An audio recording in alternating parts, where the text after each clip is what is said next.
No species can dual-wield. The human grabbed 2 swords. Watch this. Before we dive into this story, drop a quick hi in the comments and tell me where you're watching from. It really helps support the channel. The ancient training hall of the Galactic Combat Academy stood silent as every alien warrior stared in disbelief at the lone human who had just broken the most fundamental rule of interstellar combat. Commander Wrath Velox glared at the diminutive human standing before him, his 4 muscular arms crossed over his chitinous chest. The Krellin warrior's yellow eyes narrowed to slits, mandibles clicking in agitation as he surveyed the newest and most troublesome recruit to the Galactic Defense Force. Standing at barely 6 feet tall, with a soft-looking exterior and only 2 arms, Tyler Grant appeared pathetically inadequate compared to the battle-hardened alien warriors surrounding him. Yet somehow, this fragile-looking creature had managed to challenge every combat doctrine established over 10 millennia of interspecies warfare. Impossible, Commander Velox hissed, his voice echoing across the polished stone floor of the ancient training chamber. No species can dual-wield battle blades with effective combat application. The neural pathways required for such coordination do not exist in any known sentient species. Tyler Grant stood motionless, the 2 ceremonial combat swords, each nearly as long as his arm, held comfortably in his grip. The human's mouth curved into what the xenobiologists called a smile, though to most species present, it looked like a threatening display of teeth. "With respect, Commander," Tyler said, twirling both swords with casual ease. "Humans have a different neural structure. We call it bilateral coordination. And if you'll allow me a demonstration," he spun both blades in perfect synchronization, the metal catching the light from the chamber's bioluminescent ceiling. "I believe I can show you something your combat manuals don't cover." The Galactic Combat Academy had stood for over 50,000 years as the premier training ground for elite warriors across the known universe. Species from 1,000 worlds sent their finest to train under legendary masters, learning combat techniques refined over countless generations. Humans were the newest addition to the Galactic Council, admitted barely 5 years ago after the Krell invasion forced the galactic powers to seek new allies. Earth's military prowess had surprised everyone during that desperate conflict, but the Council still viewed humans as primitive newcomers with much to learn. Commander Velox's mandibles clicked rapidly, the Krellin equivalent of a derisive snort. "Very well, human. You may attempt your demonstration. Captain Zar will be your opponent." A massive, gray-skinned alien stepped forward from the circle of observers. Captain Zar of the Taurian Guard stood over 8 feet tall, his body covered in natural armor plates that had evolved on his harsh homeworld.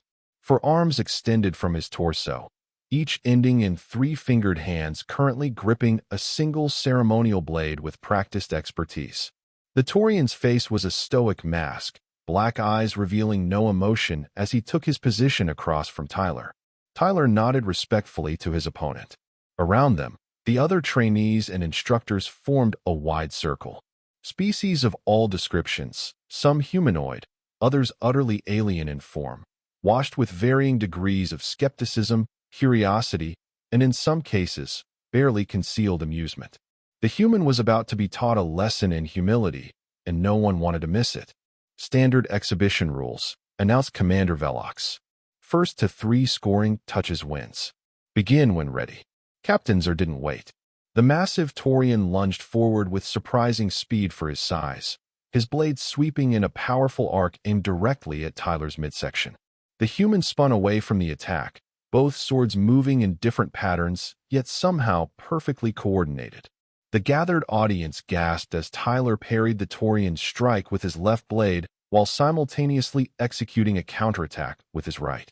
The tip of Tyler's right sword lightly touched Zar's shoulder before the Taurian could bring his other arms into play for defense. "Point," called Commander Velox, his tone revealing his surprise. Zar's black eyes narrowed. He circled more cautiously now, using all 4 arms in the traditional Taurian combat stance, 2 for attack, 2 for defense. He feinted left, then struck with blinding speed from the right. Tyler moved both swords independently, yet in perfect harmony. His left blade deflected the attack, while his right spun in a figure-8 pattern, creating a defensive barrier that blocked Tsar's follow-up strikes. When the Taurian momentarily overextended, Tyler's blades worked in tandem, one sweeping Tsar's defensive arm aside, while the other lightly touched the Taurian's chest. "Second point to the human," announced Commander Velox, no longer bothering to hide his astonishment. Tsar roared, a sound that would have terrified any rational being. The Taurian abandoned caution, all four arms wielding attacks in a flurry of movement designed to overwhelm any defense. For a moment, it seemed the human would be quickly defeated, surrounded by a whirlwind of strikes from every direction. What happened next would later be reviewed in slow-motion holovids throughout the Academy. Tyler's two swords became a blur, moving in entirely different patterns, yet working in perfect concert. The human's body twisted and turned with fluid grace as he simultaneously parried attacks from multiple angles while launching his own counters. His blades seemed to be everywhere at once, confounding the traditional combat algorithms programmed into the Taurian's tactical training. When it ended, Tyler stood untouched, the tip of his right sword resting gently against Tsar's throat, while his left blade had somehow slipped through the Taurian's defenses to touch precisely over his heart. Complete silence fell over the training hall. "Match concluded," Commander Velox finally announced, his voice unusually subdued. "Victory to Recruit Grant." Tyler lowered his blades and bowed respectfully to Captain Tsar. The Taurian returned the gesture stiffly, black eyes revealing nothing of his thoughts. "Commander," Tyler said, turning to face the Krellin officer, "this is just one application of human bilateral coordination. There's a lot more we can bring to Galactic Defense Force combat doctrine if you're willing to look beyond traditional limitations." Commander Velox studied the human with new interest. "Perhaps," he admitted reluctantly, "there are aspects of human physiology we have underestimated." His yellow eyes narrowed. "But a simple exhibition match proves little in actual combat scenarios. Theory and practice often diverge on the battlefield, Recruit Grant." "With respect, Commander," Tyler replied, "I'd welcome the opportunity to demonstrate further applications under more realistic conditions." Before Velox could respond, an urgent alert echoed throughout the chamber. The Academy's AI spoke in the Universal Standard Language. "Emergency protocol activated. Hostile forces detected in Sector 7. All combat certified personnel report to deployment stations." "This is not a drill." Commander Velox's posture shifted instantly from skeptical instructor to battle-ready commander. "Training suspended," he announced. "All certified trainees to defensive positions. Non-certified personnel to shelter zones." Tyler stepped forward. "Sir, I'm combat certified from Earth Military Service. Request permission to join the defense team." The commander hesitated only briefly. "Granted, but you'll follow standard protocols, Recruit. No experimental techniques without direct authorization." As the Academy erupted into organized chaos, Tyler fell in with a squad of mixed-species trainees rushing toward the armory. Beside him ran Lex, a Sylvian with blue-tinged skin and six-fingered hands, who had been one of the few trainees to show any friendship toward the human. "That was impressive," Lex said as they jogged through the Academy's vast corridors. "But Velox is right. Exhibition matches are different from actual combat." Tyler nodded. "Fair enough. But sometimes innovation happens when you're forced to adapt." He glanced at his new friend. "Any idea what we're facing?" Lex's expression darkened. "Probably Scourge Raiders. They've been hitting outlying facilities for months. Brutal fighters, no quarter given." "I've read the briefings," Tyler replied. "Cybernetically enhanced mercenaries, right?" "Worse than that," said Lex. "They're addiction-driven. The implants interface directly with pleasure centers in their brains. Killing triggers neural rewards. Makes them fearless and extremely dangerous." They reached the armory where Academy staff were distributing combat gear. Tyler was handed a standard-issue plasma rifle and a single regulation combat blade. He looked at the blade with obvious disappointment. "Standard equipment only," said the quartermaster, a gruff Valoran with leathery skin and four eyes. "Commander's orders." Tyler secured the weapons and joined the other defenders at the perimeter. The Galactic Combat Academy was built into an asteroid in neutral space, designed to be defensible but rarely facing actual threats. Now, Warning lights flashed throughout the complex as security systems activated. Through viewport windows, Tyler could see the approaching enemy vessels, sleek, black ships designed for raiding rather than extended combat. Academy defense cannons were already firing, but several of the raiders had slipped through, attaching themselves to the outer hull of the facility. Breach teams, warned a senior officer. They're cutting through at junction points Delta 7 and Echo 3. Tyler checked his weapons. Around him, alien defenders of a dozen different species prepared for combat. Despite their physiological differences, they moved with the coordinated precision that came from Academy training. Standard tactics, standard formations, standard responses to the threat, all codified in thousands of years of military doctrine. The first explosion rocked the corridor as the Scourge Raiders breached the outer hull. Emergency barriers slammed down, containing the decompression, but the invaders had gained entry. Through the smoke emerged the first wave of attackers, humanoid figures whose bodies had been grotesquely modified with cybernetic enhancements. Metal and flesh blended together in disturbing combinations, with weapons directly integrated into limbs and glowing circuitry visible beneath transparent skin patches. Defensive Formation Kappa, ordered the squad leader, a veteran Draxian named Thorn. The defenders immediately arranged themselves in the standard interlocking position designed to maximize coverage while minimizing exposure. The Scourge charged without hesitation or concern for their safety. The first wave was cut down by coordinated plasma fire, but more poured through the breach, scrambling over the bodies of their fallen comrades. They moved with unnatural speed, driven by the chemical rewards their brain implants released with each kill. The Academy defenders held their position, but Tyler could see the tactical problem immediately. The standard defensive formations were designed for conventional attackers who valued self-preservation.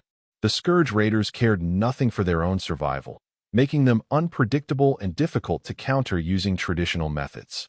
When the Raiders closed to melee range, chaos erupted. The defenders switched to blade combat, each fighting according to their species' traditional techniques. Even with superior training, they struggled against the frenzied attacks of the cybernetically enhanced Raiders. Tyler fired his plasma rifle until the power cell depleted, then drew his regulation blade. Beside him, a Ventari defender fell, throat slashed by a Scourge Raider with blade arms. Tyler dispatched the attacker with a precise thrust, but more were coming.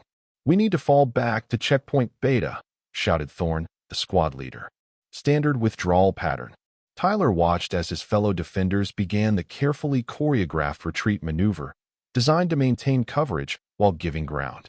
It was textbook Academy doctrine, and it was getting them killed. The Scourge Raiders anticipated the pattern, focusing attacks on predictable weak points in the formation. "This isn't working," Tyler called out.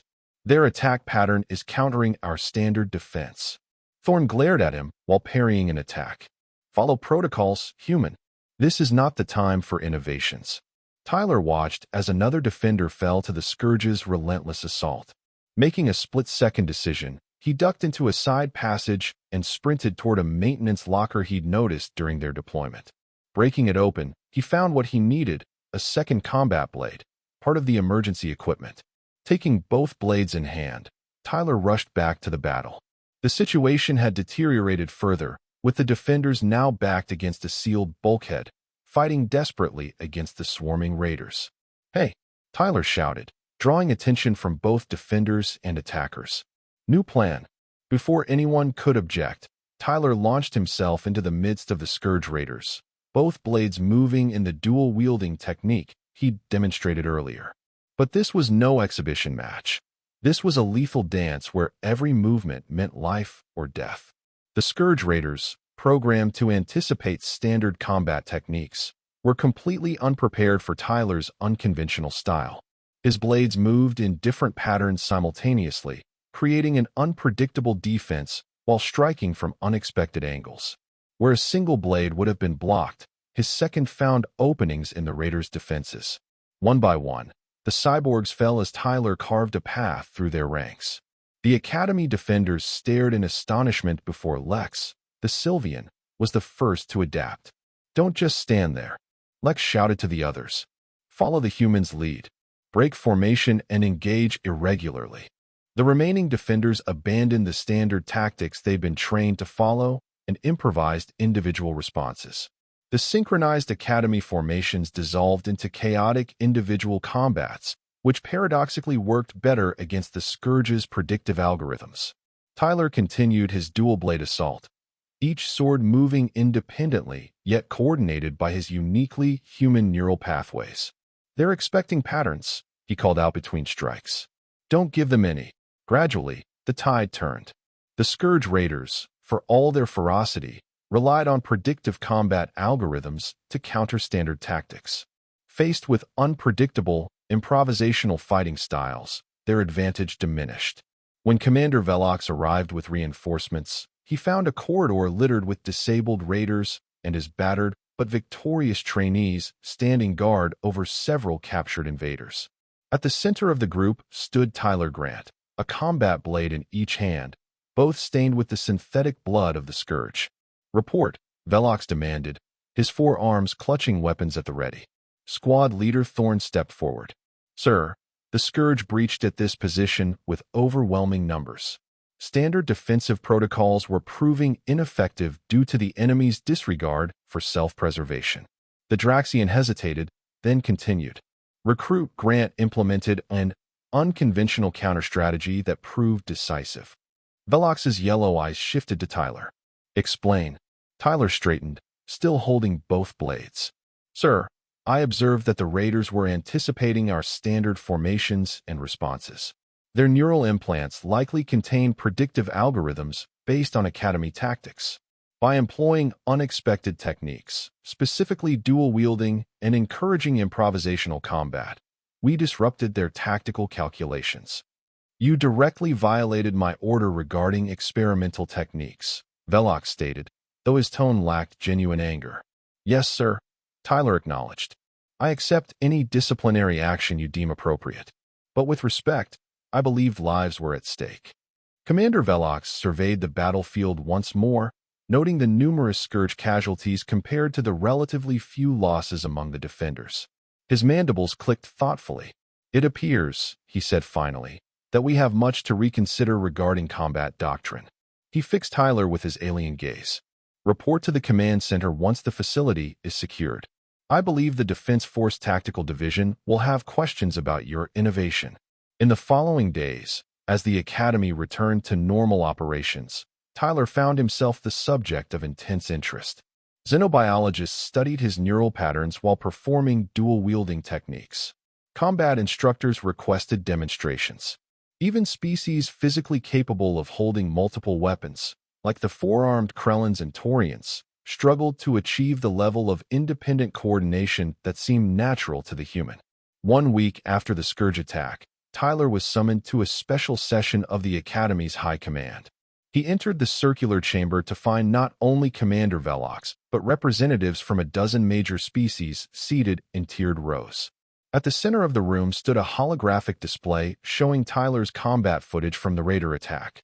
"Recruit Grant," began the High Commander, a venerable Althean with silvery skin and eyes that had witnessed centuries of galactic history.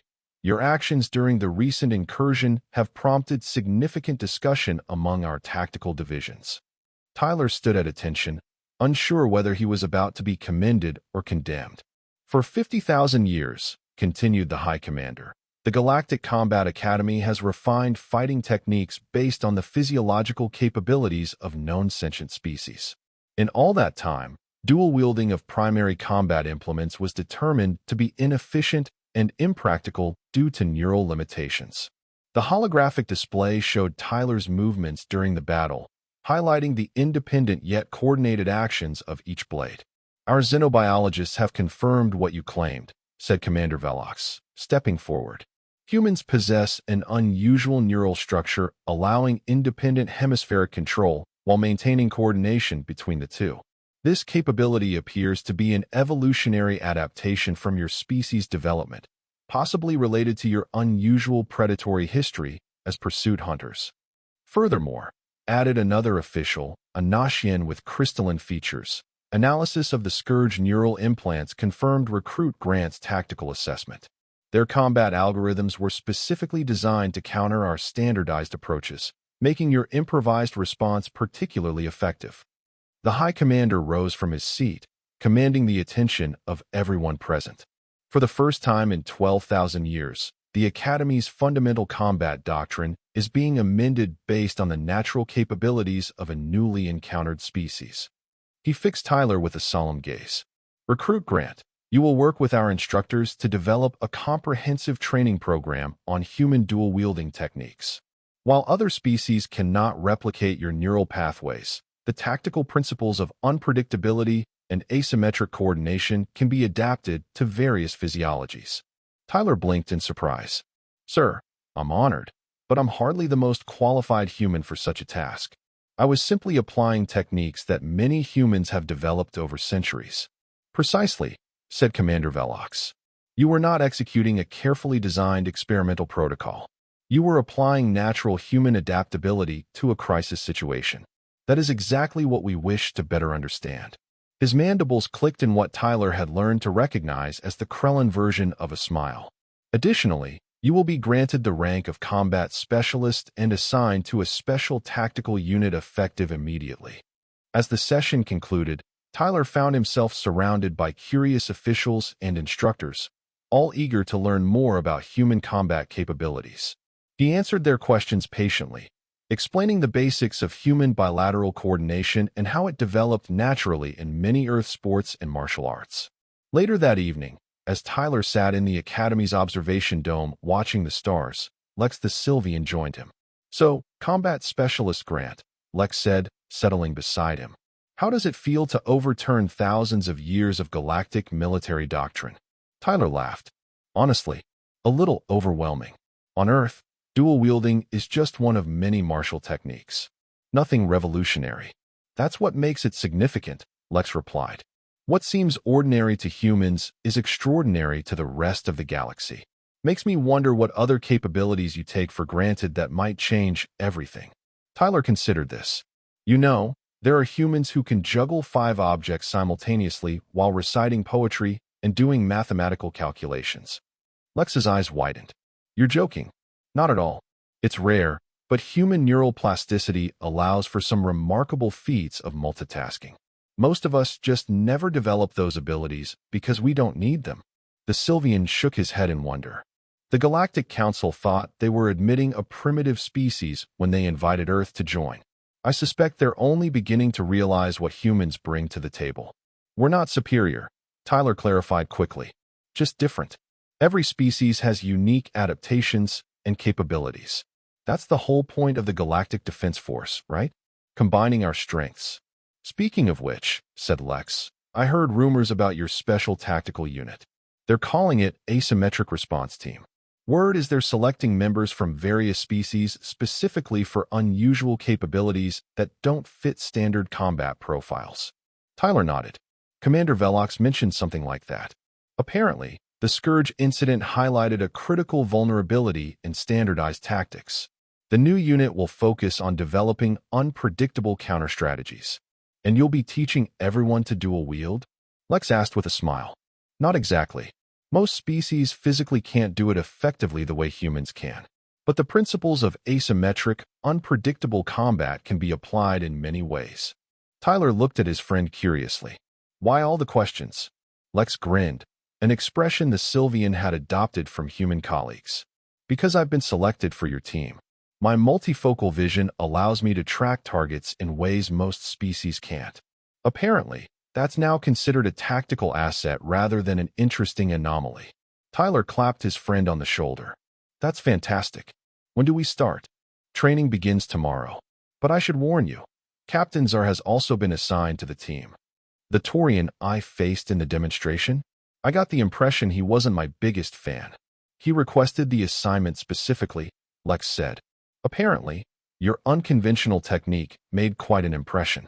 He wants to develop a 4-blade fighting style adapted for Taurian physiology. Tyler laughed. From impossible to standard training in under 2 weeks. That might be a record even for humans. The next morning, Tyler reported to a specialized training facility in a secluded section of the academy. The chamber was unlike the traditional training halls, with reconfigurable terrain features and advanced simulation capabilities. Commander Velox waited with a small group of diverse aliens, including Lex and Captain Czar. "Welcome to Asymmetric Response Team Training," Velox announced once everyone had assembled. "Each of you has been selected because you possess capabilities that fall outside standard combat parameters. Traditionally, the Academy has focused on developing universal techniques applicable across species. Recent events have demonstrated the limitations of that approach." The commander activated a holographic display showing footage from various conflicts, including the recent Scourge attack. "Our enemies are adapting to our standardized responses. Predictability has become a critical vulnerability." He turned to face the assembled team directly.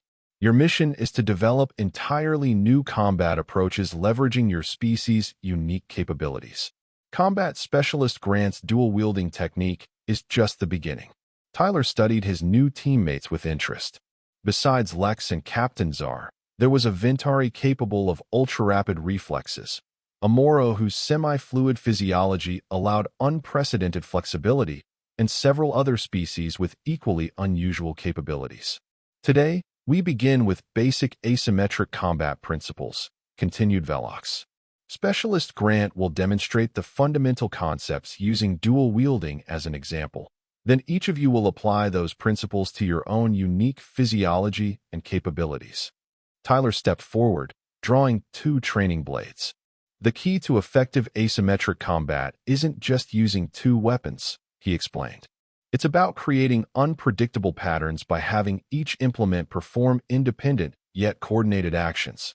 He demonstrated a series of movements where each blade followed a different pattern, one executing circular defenses while the other performed direct thrusts, then switching roles seamlessly. "For humans, this is possible because our brain hemispheres can function independently while maintaining coordination," Tyler continued. "But the principle can be adapted regardless of neural structure. The goal is to present multiple simultaneous threats that can't be countered with a single defensive response."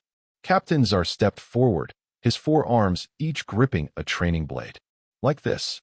The Taurian attempted to move each weapon in a different pattern, but quickly became tangled in his own movements. "Not exactly," Tyler said tactfully. "You're trying to consciously control each blade separately, which is nearly impossible for any brain. Instead, think of paired movements." He approached the Taurian. "May I?" When Czar nodded, Tyler repositioned the captain's 4 arms.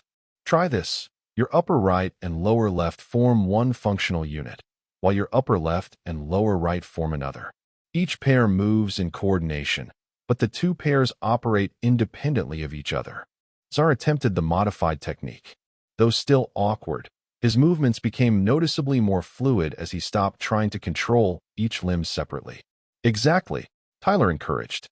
"With practice, you'll develop the muscle memory to execute these paired movements instinctively. The result will be a 4-blade combat style no enemy could possibly predict or counter effectively." For the next several hours, Tyler worked with each team member, helping them apply asymmetric principles to their unique physiologies. The Ventari developed a technique utilizing his ultra-rapid reflexes to execute defense and attack simultaneously. The semi-fluid Moro created undulating patterns that made their strikes virtually impossible to anticipate. By day's end, Commander Velox appeared genuinely impressed. "Remarkable progress," he acknowledged. "But controlled training is one thing. Real combat is another. Tomorrow, we begin practical application scenarios." Over the following weeks, the asymmetric response team underwent intensive training unlike anything previously seen at the Academy. They faced increasingly challenging scenarios designed to test their unconventional techniques against various enemy types. Sometimes they succeeded brilliantly, other times they failed spectacularly. But with each iteration, their unusual combat styles evolved and improved. Tyler's dual-wielding technique became more refined as he incorporated elements from his teammates' approaches. Captain Czar, initially the most skeptical, became one of the most dedicated practitioners of asymmetric combat, developing a 4-blade style that utilized paired coordination as Tyler had suggested. 1 month into their training, the team was unexpectedly summoned to the Academy's command center. They arrived to find Commander Velox in conference with several high-ranking Galactic Defense Force officers. "We have a situation," Velox announced without preamble. "A Scourge raiding fleet has attacked the research outpost in the Cygnus sector. Standard Defense Force units are engaging, but they're facing difficulties similar to what we experienced here. The raiders appear to have further adapted their tactics based on that encounter." He looked at each member of the asymmetric response team. "This will be your first field deployment. Your mission is to reinforce the defense of the research facility and test your unconventional combat techniques against actual enemy forces. Transport leaves in 30 minutes. As the team rushed to prepare, Tyler felt a mix of excitement and apprehension. Their training had progressed well, but they had yet to face genuine combat together. Lex appeared beside him as he checked his equipment. "Nervous?" the Sylvian asked. "Cautiously optimistic," Tyler replied with a smile. "We've come a long way in a short time, but the Scourge are dangerous opponents, and they've had time to analyze our previous encounter just as we've analyzed theirs." "True," Lex agreed. "But that's the beauty of asymmetric combat, isn't it? Even knowing the general principle, they can't predict the specific application, especially not when it's executed by a team like ours." Tyler secured 2 combat blades in specialized sheaths designed to allow quick dual-wielding deployment. "Let's hope you're right." The journey to the Cygnus research outpost took several hours via hyperspace jump. During transit, the team reviewed all available intelligence on the Scourge attack and the facility's layout. The outpost, dedicated to studying an unusual spatial anomaly, housed over 300 scientists from various species along with a standard Defense Force security contingent. Current reports indicate the security team is holding the central research hub, but the Scourge have taken control of outlying sections, explained Commander Velox. "Your priority is to secure the primary laboratory where sensitive research is conducted. Secondary objective is to capture at least 1 Scourge raider intact for intelligence purposes." The commander's expression grew serious. "I need not remind you that this mission serves dual purposes. Beyond the immediate tactical objectives, your performance will be evaluated as a proof of concept for asymmetric combat application. The future of this program depends on demonstrable results." When they emerged from hyperspace, the situation at the research outpost was immediately apparent. Several Scourge vessels surrounded the station, their black hulls absorbing rather than reflecting light from the nearby star. Defense Force ships engaged the raiders in space combat, but the battle appeared evenly matched. The team's transport approached through a gap in the fighting, receiving clearance from the station's remaining operational systems. They docked at an emergency airlock in a section adjacent to the central hub where the defenders were concentrated. "Atmospheric integrity confirmed," announced the transport's AI. "Station internal gravity and life support functional in this section." Commander Velox addressed the team one final time before deployment. "Remember your training. Conventional tactics will be predictable to these enemies. Utilize your unique capabilities and coordinate as practiced. Specialist Grant will take tactical lead once inside." Tyler nodded, accepting the responsibility. Though newer to the academy than most of his teammates, his combat experience from Earth and his central role in developing their asymmetric techniques made him the logical choice. The airlock cycled open, and the team moved into the station in practiced formation. Not the standard academy pattern, but an irregular configuration designed to present no obvious focal points for attack. Tyler and Captain Zar took point positions, with Lex and the others forming a flexible perimeter that could rapidly reconfigure based on threat direction. The corridor beyond the airlock showed signs of recent combat, scorch marks from energy weapons, impact damage to walls, and abandoned equipment scattered across the floor. But no bodies, Tyler noted with concern. The Scourge were known to take captives for cybernetic processing when possible. "Life signs detected ahead," Lex reported, his multifocal vision allowing him to perceive bioelectrical patterns through the station's internal sensors. Approximately 20 entities in the junction chamber. Mixed signatures, some consistent with station personnel, others showing cybernetic patterns typical of Scourge raiders. "Hostage situation," Tyler concluded. "This complicates things." He considered their options quickly. "Ventari, can you get a visual from the ventilation system?" The Ventari, named Kish, nodded and removed a small reconnaissance drone from his equipment pack. The insect-sized device disappeared into a maintenance duct, transmitting visual data to the team's shared tactical display. The image confirmed Lex's assessment. 8 Scourge Raiders held 12 station personnel captive in a large junction chamber. The Raiders had established defensive positions, anticipating a frontal assault from the direction of the central hub where the main defense force was concentrated. "They're not expecting us from this direction," Tyler observed. "We can use that. Zar, Morrow, you'll create a diversion at the far entrance. Lex, Kish, and I will free the hostages while the Raiders are focused on you." Conventional rescue doctrine suggests simultaneous entry from all points, noted Zar, though his tone indicated curiosity rather than criticism. "Exactly what they'll be expecting," Tyler replied. "We need to be unpredictable not just in combat technique, but in tactical approach." The team moved into position. Zar and the Morrow, whose name was untranslatable to human speech, but who went by Flo for convenience, took up positions near the far entrance to the junction chamber. Tyler, Lex, and Kish prepared at their entry point, waiting for the signal to begin. "On my mark," Tyler said over the comm, 3, 2, 1, execute. Zar and Flo breached the far door with a controlled explosion, immediately drawing the attention of all 8 Scourge Raiders. The cybernetically enhanced mercenaries responded instantly, weapons trained on the unexpected threat. But instead of charging in as standard doctrine would dictate, Zar and Flo merely presented themselves momentarily before taking cover again. The brief glimpse of a 4-armed Taurian and a semi-fluid Morrow was enough to confuse the Scourge's tactical algorithms. These weren't the standard Defense Force security personnel they'd been engaging. As the Raiders adjusted their positions to better target these new threats, Tyler's team struck from behind. Kish the Ventari moved with his species' extraordinary reflexes, crossing the chamber in a blur of motion to position himself between the hostages and the nearest Raiders. Tyler and Lex followed, each engaging multiple opponents simultaneously. Tyler's dual-wielding technique proved even more effective than during the Academy attack. The Scourge Raiders, having adapted to counter standard Defense Force tactics, were completely unprepared for a human moving 2 blades in completely independent patterns. One blade parried while the other struck, then both shifted to entirely new movement patterns before the Raiders' predictive algorithms could recalibrate. Across the chamber, Captain Zar and Flo launched their own attack, the Taurians' 4 blades moving in the paired coordination pattern they developed in training. The semi-fluid Morrow flowed around enemy attacks in ways no solid being could match, their strikes coming from impossible angles. The hostages, seeing their opportunity, broke for the safety of Kish's position.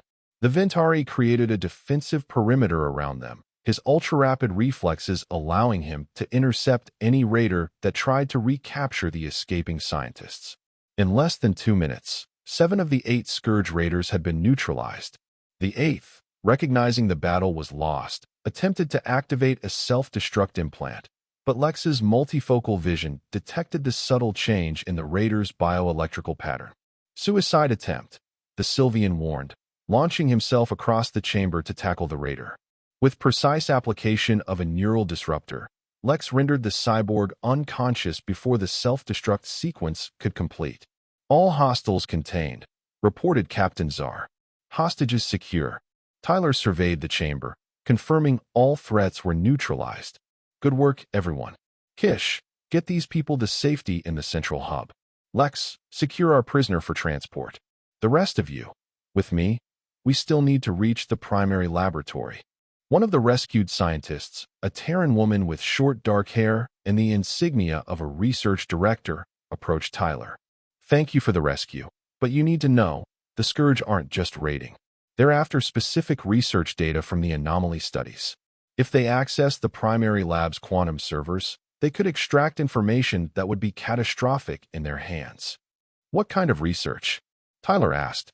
"We've been studying naturally occurring wormhole phenomena," she explained. "Recently, we discovered methods to potentially stabilize and direct such anomalies.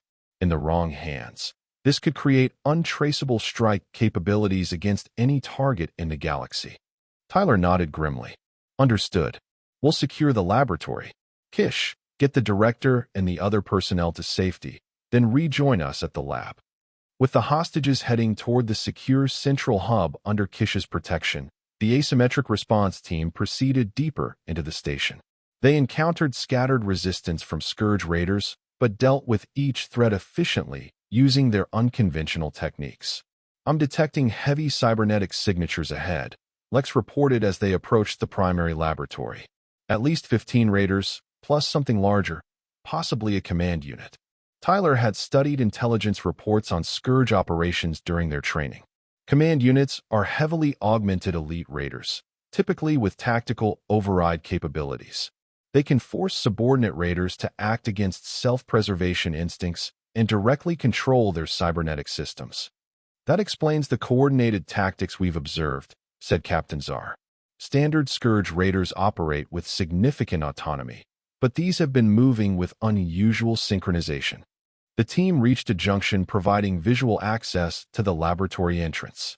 Through reinforced viewports, they could see the Scourge force gathered outside the sealed laboratory doors. Automated defense turrets kept the raiders at bay, but they were methodically disabling the security systems.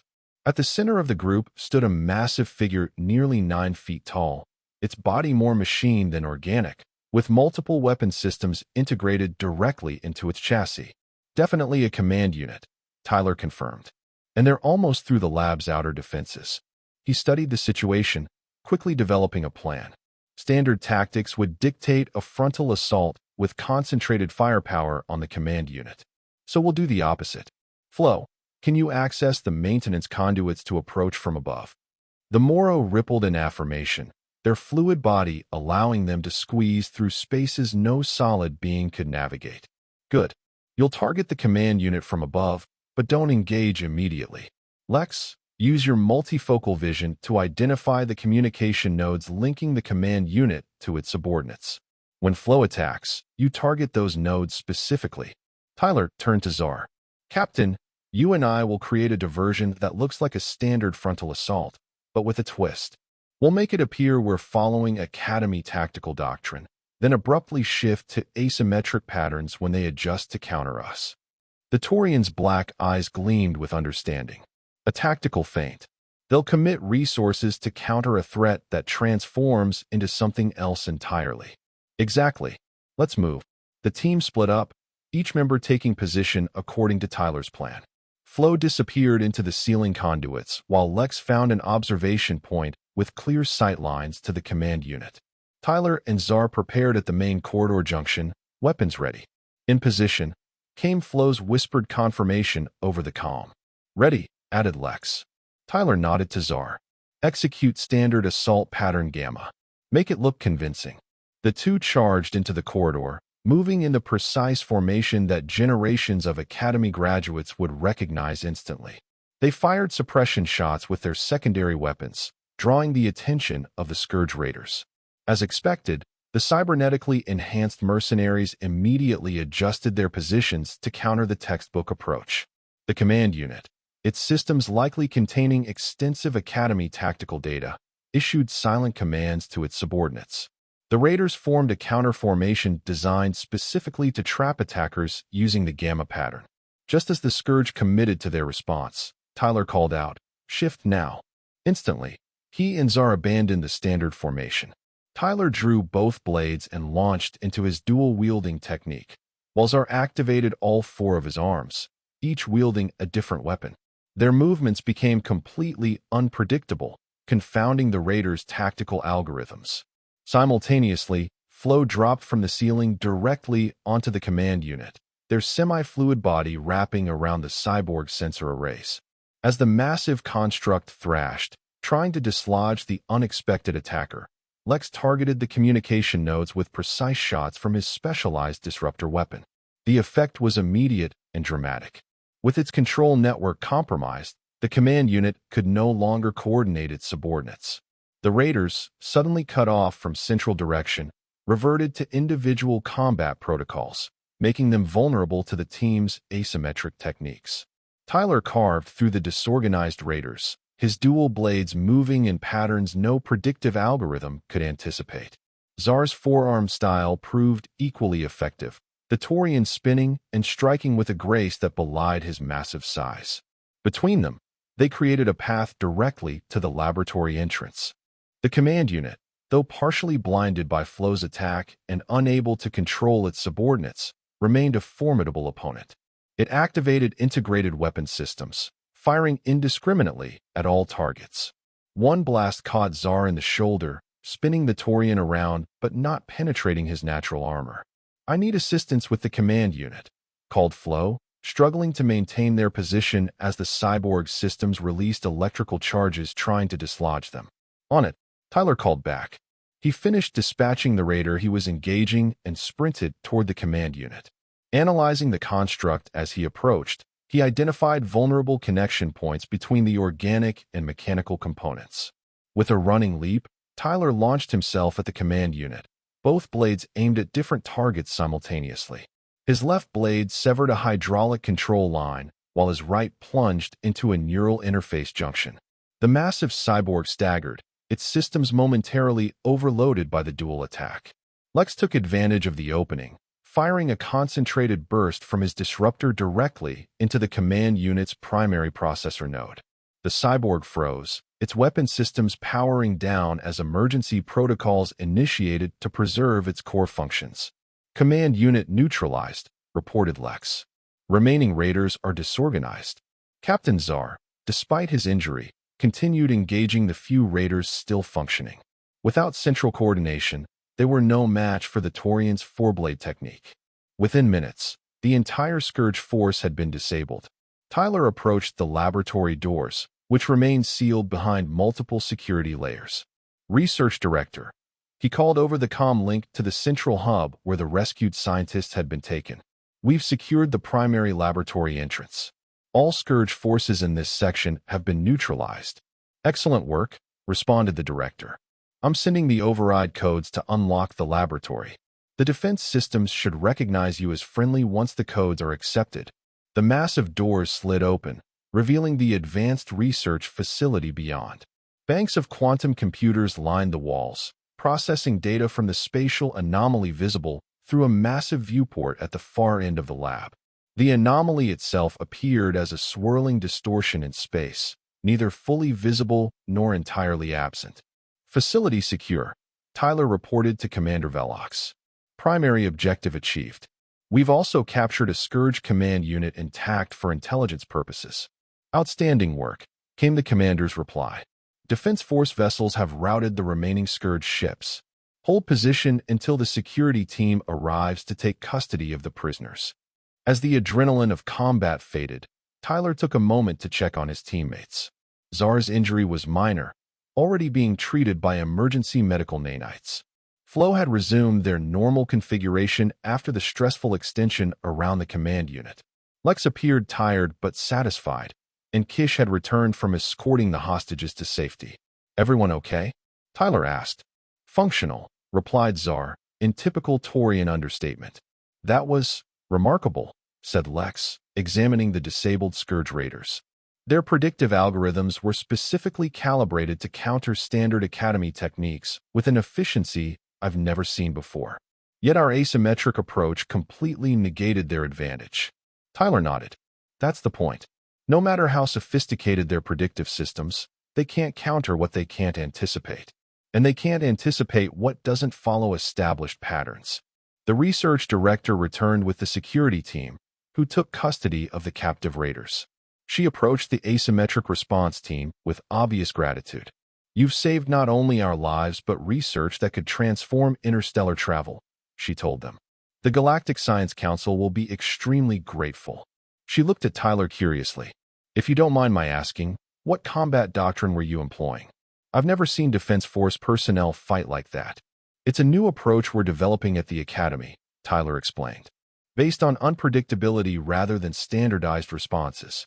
"Fascinating," she replied. "Much like our research on wormhole stabilization, conventional physics predicts impossibility, yet we've found that introducing controlled chaos actually creates sustainable patterns." Tyler smiled at the parallel. Sometimes the most effective solutions come from embracing uncertainty rather than trying to eliminate it. 2 days later, the asymmetric response team returned to the Galactic Combat Academy. They were immediately summoned to the High Command Chamber, where not only Commander Velox awaited them, but also several of the most senior officials in the Galactic Defense Force. "Your mission was an unqualified success," announced the High Commander. "Not only did you secure the research facility with minimal casualties, but the captured command unit has provided invaluable intelligence on Scourge operations throughout the sector." Commander Velox stepped forward. "Analysis of the combat data confirms our theories regarding asymmetric techniques. The Scourge Raiders' tactical systems were specifically programmed to counter standard Academy combat doctrines with over 94% efficiency. Yet against your unconventional approaches, their effectiveness dropped to less than 30%. Most impressive," added another official, "was the adaptation of the central principle across different species' physiologies. Each team member applied asymmetric concepts in ways uniquely suited to their natural capabilities." The High Commander's expression became solemn. "The Defense Force faces an evolving threat landscape. Our traditional approach of standardizing tactics across species has created predictability our enemies can exploit. The asymmetric response team has demonstrated a viable alternative." He looked directly at Tyler. "Combat Specialist Grant, your dual-wielding technique may have seemed like a novelty when first demonstrated. Now it represents the vanguard of a tactical revolution. The High Command has authorized the establishment of a permanent asymmetric combat division within the Academy, with you as its first director." Tyler blinked in surprise. "Sir, I'm honored, but this is not a request open to refusal, Specialist Grant," interrupted Commander Velox, though his mandibles clicked in what Tyler now recognized as amusement. "Your unique perspective as both a human and an Academy-trained officer makes you singularly qualified for this role. The entire team will form the core of the new division," added the High Commander. "Each of you will develop training protocols for your respective species based on the asymmetric principles you've pioneered." Tyler looked at his teammates, Zar with his four-armed combat style, Lex with his multifocal targeting capabilities, Flo with their impossible fluid movements, and Kish with his ultra-rapid defensive techniques. In just a few weeks, they had transformed from curiosities into combat innovators. "We accept the assignment," Tyler said, speaking for the team. "But with one condition." The High Commander raised an eyebrow. "And that would be that we continue to operate as a field unit alongside our training duties. Theory and practice must evolve together for this approach to remain effective." Commander Velox exchanged glances with the other officials before responding. "Agreed, Director Grant.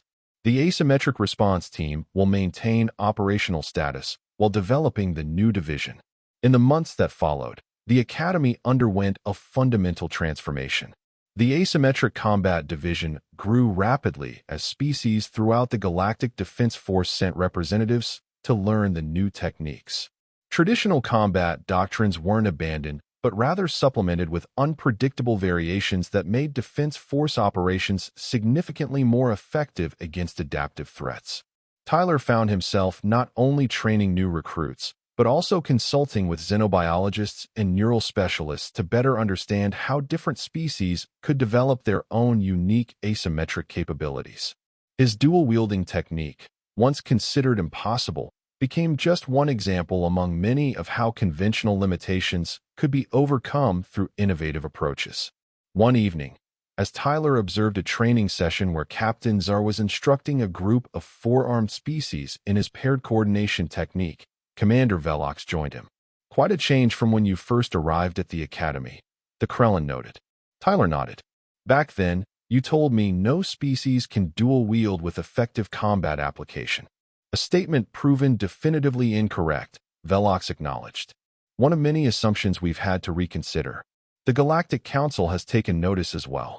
There's discussion of establishing similar programs in other fields, science, diplomacy, even arts and culture, all based on the principle of leveraging species-specific capabilities rather than standardizing approaches." "It makes sense," Tyler replied. "Diversity is a strength when properly applied. Each species brings unique perspectives and abilities to the table. By embracing those differences rather than minimizing them, we become stronger as a collective." Velox's yellow eyes studied the human thoughtfully. A very human perspective. Your species has always emphasized individuality alongside collective action, a paradoxical approach that confused many council members when Earth first joined the galactic community. We're full of contradictions, Tyler agreed with a smile. Humans can be both fiercely independent and deeply cooperative, often simultaneously. It's not always easy, but it gives us flexibility. A trait that served you well when you grabbed those two swords and said, "Watch this," Velox noted, his mandibles clicking in amusement. A moment that will likely be recorded in Academy history as a turning point in combat doctrine. Tyler laughed. I was just trying to make a point during a demonstration. I had no idea it would lead to all this. The most significant innovations often begin as simple challenges to established thinking, the commander replied. The question now is, what other impossible capabilities might humans, or any species, possess that we have yet to discover? As they watched the diverse group of trainees practicing their asymmetric techniques, Tyler considered the question. Across the known galaxy, countless species had evolved unique adaptations to their native environments. For millennia, the Galactic Council had focused on standardizing these differences to create unified approaches. But perhaps the true strength of their interstellar civilization lay not in uniformity, but in embracing the full spectrum of capabilities each species brought to the collective. I don't know what we'll discover next, Tyler said finally, but I'm certain it will surprise us all. Commander Velox nodded in agreement. In 50,000 years of Academy history, that may be the most important lesson you've taught us, to expect the unexpected, especially from ourselves. The training session concluded, and Captain Czar approached them, his foreblade sheathed after a successful demonstration. Director Grant, Commander Velox. He greeted them formally before adding, "We've received word from Intelligence Division. Scourge activity has been detected in the Orion sector, possibly another command unit coordinating raiders. The asymmetric response team has been requested specifically." Tyler exchanged glances with Velox, who nodded his approval. "Assemble the team," Tyler ordered. "We depart in 1 hour." As the Academy prepared for another mission, word spread quickly that the asymmetric response team was deploying. Trainees and instructors alike gathered to observe their departure, many still amazed by how a simple demonstration of human dual-wielding had sparked a tactical revolution throughout the Galactic Defense Force. Tyler Grant checked his equipment one final time, securing his 2 combat blades in their specialized sheaths. He smiled, remembering the skepticism that had greeted his first attempt to challenge conventional wisdom. Now, that same spirit of questioning established limitations had spread throughout the Academy, creating new possibilities no one had imagined possible. No species can dual-wield, they had said, until a human grabbed 2 swords and said, "Watch this." And the galaxy had indeed watched and learned. And that was the end of the story. If you listened all the way to here, don't forget to leave feedback about what you thought of the story in the comments, whether positive or negative. Your feedback helps us improve. Also leave your like and subscribe to the channel for more stories like this one. And I'll leave here on the screen another video that I'm sure you'll like. Big hug, and see you in the next story.